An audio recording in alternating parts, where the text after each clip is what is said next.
নমস্কার, আমি তরুণ ঘোষ।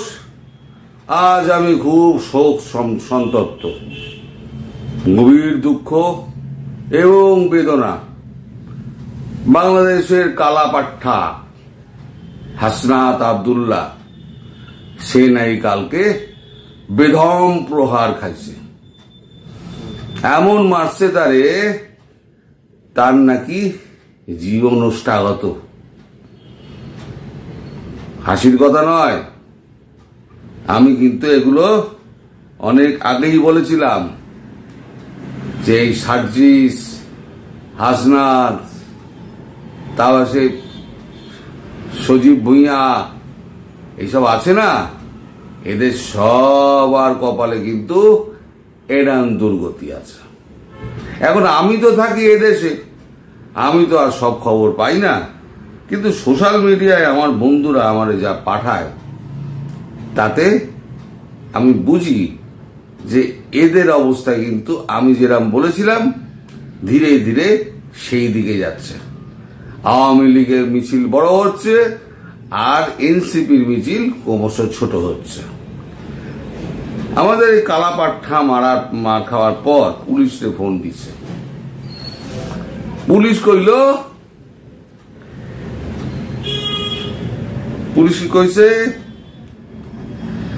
পুলিশ পৌঁছাবে কি করে? পুলিশ তো হত্যা করে তোমরা ব্রিজের সাথে ঝুলায় রেখেছিলে, এখন দেখো পুলিশ কাজে লাগে কিনা।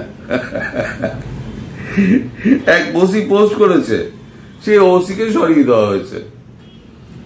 এটা হয়তো হাসনাতের হামলা পোস্টে বিতর্কিত কমেন্ট, ওসি আলমগীরের প্রত্যাহার। কিছু বলা যাবে না, বললে পরেই আঘাত নেমে আসবে। কিন্তু কতজনকে সরাবে ভাই, কতজনকে? এই যে ধীরে ধীরে পাবলিক যেদিনকে পেঁদাবে না, ছাল চামড়া তুলে দেবে, যাকে বলে বেদম প্রহার, গণধোলাই, জামা কাপড় খুলে নেবে। আমি বলেছিলাম না, লোকে বলে আমার কথা নাকি মিথ্যে হয়।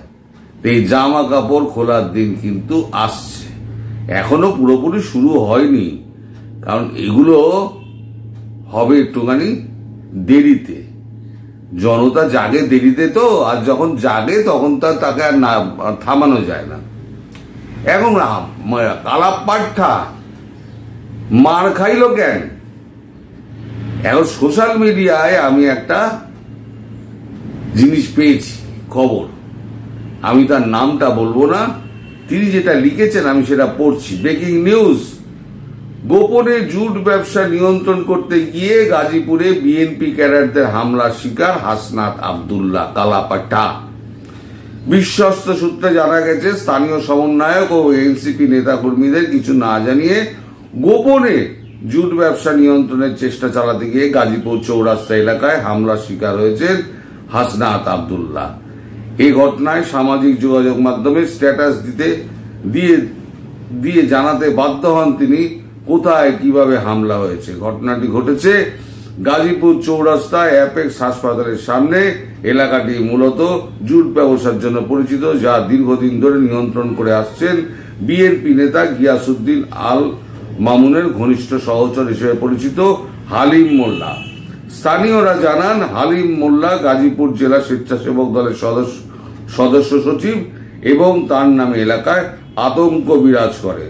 পর্যবেক্ষকদের মতে ওই এলাকায় হামলা হলে তা হালিম মোল্লা জ্ঞাতসারে না হয়ে সম্ভব নয়।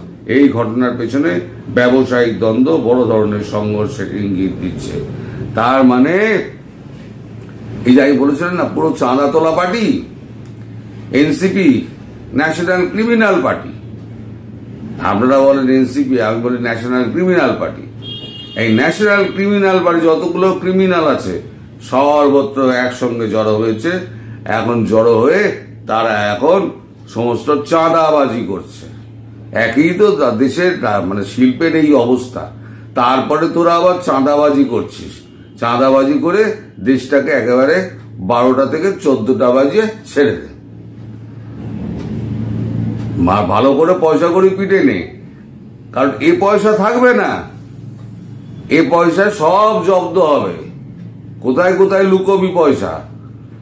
যখন শেখ হাসিনা ফিরবেন না, তখন সব গলায় পা দিয়ে সব টাকা পয়সাগুলো বার করবে। আর এইসব বড় বড় নেতা যাদের ডাকে এক সময়তে লাখে লাখে মানুষ জড়ো হয়ে যেত, অমুক জায়গায় চলে আয় রে, রাজুতে চলে আয়, লাখে লাখে জনতা যেত। এখন জনতাও তো মুখ ঘুরিয়ে নিয়েছে, এখন তো লাখে লাখে কেন, হাজারে আর পাওয়া যায় না।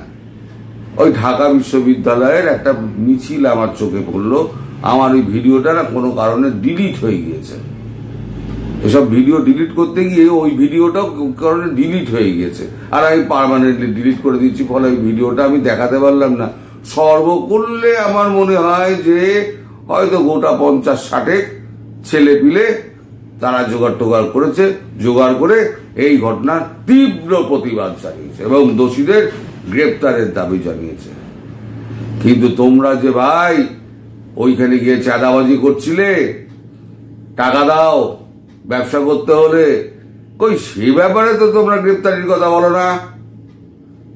তোমাদের সেখানে তো অনেক ব্যথা আছে, তোমরা তো বলবে না। এখনো কিছু হয়নি। এই যে সব তোমরা পুড়িয়ে টুরিয়ে ছাড়কার টাড়কার করে দিয়েছো না, সব তো বেকার হয়ে গেছে। আমি সেই দিন বলেছিলাম, যেদিনকে পড়াচ্ছিলে সেদিন বলেছিলাম এর টের পাবে তোমরা কিছুদিন পরে। এবার টের পেতে শুরু করেছে, পাবলিক গেছে খেপে। এবার পাবলিক কি বলছে, এই কালের কণ্ঠেই বেরিয়েছে। কালের কণ্ঠ লিখছে, ভাত দে বেতন দে, নইলে বুকে গুলি দে। ঠিক কথাই বলেছে, হয় বাদ দে, নালে বেতন দে, আর নইলে বুকে গুলি করে মার। ওরা একটা কি স্লোগান বার করেছিল না, ঝাঁঝরা বুকের সঙ্গে আলোচনা হতে পারে না, একটা স্লোগান বার করেছিল না, মনে পড়ে আপনাদের? আমার সেটা হারিয়ে গেছে, মানে এত লেখার ভিড়ে হারিয়ে গেছে। তাই এই যে শ্রমিকগুলো ডাকে মরে রয়েছে, তার উপরে তাদেরকে ভাত দিতে পারছিস না, বেতন দিতে পারছিস না, তোরা গিয়ে কোথায় ব্যবসা পত্রগুলো ঠিকঠাক করবি, লোকজনকে ডেকে এনে না ব্যবসাগুলো খোলো, দেশের লোক আবার চাকরি বাকরি পাক, দেশটা একটা সুস্থির পথের দিকে এগোক। তা না, তোরা আবার চাঁদাবাজি করছিস, চাঁদাবাজি করে আবার পুলিশকে কল করছিস যে আমারে মারছে, আইয়া ধরেন। তা পুলিশ এখন ধরবো কেন? পুলিশে তো সব মাইরা তোরা পোল থেকে ঝুলাই দিছিলি, মনে নাই? মনে করাই তৈব, তব হাল তো আরো খারাপ হইব।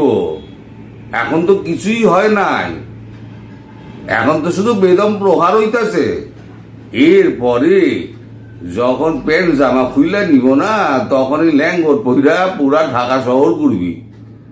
সেই সময় আইতাছে, তোরা একটু ওয়েট কর। আমি বলেছিলাম না, আওয়ামী লীগের মিছিল ক্রমশ লম্বা হচ্ছে, এটা হচ্ছে একদম ছোঁয়াচে রোগের মতো। এই আওয়ামী লীগ কর্মীরা কিন্তু ধীরে ধীরে ধীরে ধীরে জেগে উঠবে, তখন তোদেরকে খুঁজে খুঁজে খুঁজে খুঁজে মারবে। আর বাকি কাজটা সেটা তো পরে হবে, যখন হবে তখন হবে, আগে বড় কাজটা হয়ে যাক।